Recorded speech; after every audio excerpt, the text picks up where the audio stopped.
এখন বাজে 3:06। সবে উঠলাম, রেডি হয়ে আমাদেরকে 4টের মধ্যে বেরোতে হবে। একটু চা বানিয়ে নিয়ে রেডি হয়ে 4টের মধ্যে বেরোবো, তারপর দেখা হচ্ছে।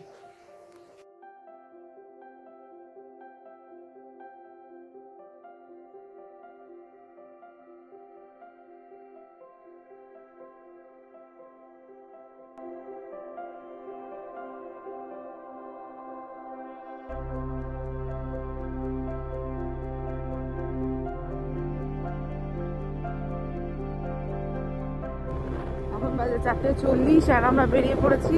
রাস্তা একদম ফাঁকা, ভোর না বেরোলে আমরা তো টাইমলি পৌঁছতে পারবো না। আমাদের ফার্স্ট রাইডিং ভিডিও এটা। আমরা নবদ্বীপকে টাটা বাই বাই বলে গৌরাঙ্গের সেতু ক্রস করে আমরা কৃষ্ণনগরের দিকে যাচ্ছি।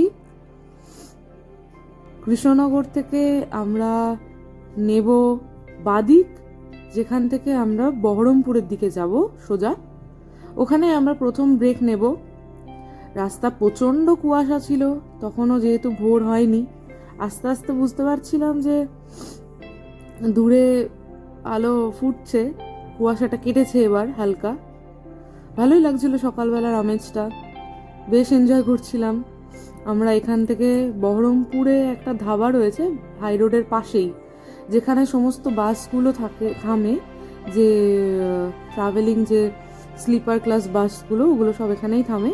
এখানে আমরা একটু চা খেয়ে নিয়ে একটু ব্রেক নিয়ে তারপর এখান থেকে আবার আমাদের জার্নিটা শুরু করব।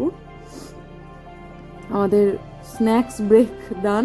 এবার আমরা বেরিয়ে পড়লাম আবার হাই রোডের উদ্দেশ্যে।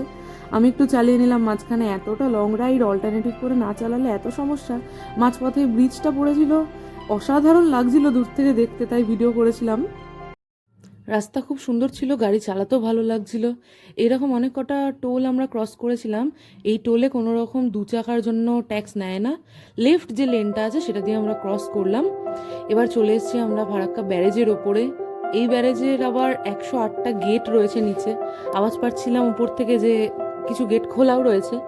বিশ্বাসই করতে পারছিলাম না যে বাড়ি থেকে 200 কিলোমিটার আমরা গাড়ি চালিয়ে অলরেডি চলে এসেছি, আর তাও মাঝখানে শুধু একটা ব্রেক নিয়ে।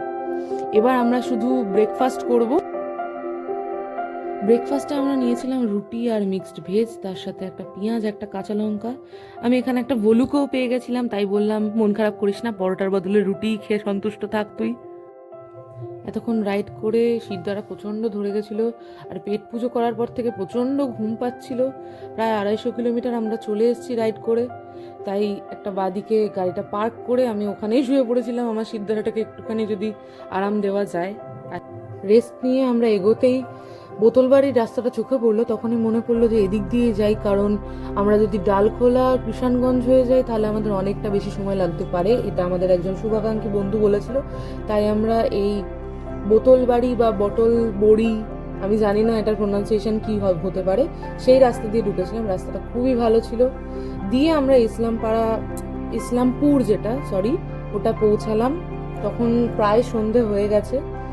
ওই রাস্তা দিয়ে এসে আমরা একটু বেশি ঘুরেই যাব, কারণ বাগডোগরা হয়ে আমাদেরকে শিলিগুড়ি যেতে হবে, যেটা আরও 23 কিলোমিটার আমাদের এক্সট্রা লাগবে। এটা আমরা বাগডোগরা পৌঁছে গেছি। এখানেই ছিল এয়ারপোর্ট, কিন্তু এয়ারপোর্ট দেখতে পারিনি, প্রচণ্ড এই রাস্তাটা ট্রাফিক ছিল, ওর জন্য আমরা ডিরেক্ট শিলিগুড়ির দিকে এগোই। প্লাস 470 কিলোমিটার রাইড করার পর আমরা শিলিগুড়ি এসে পৌঁছালাম। এবার একটা রুম দেখে তাড়াতাড়ি করে আমরা খেতে চলে গেলাম।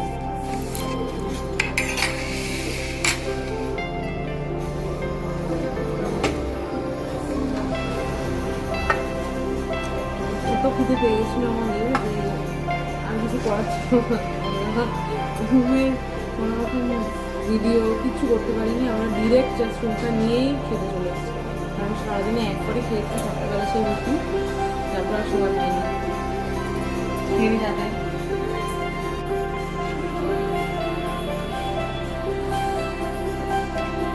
ধোয়া উঠছে।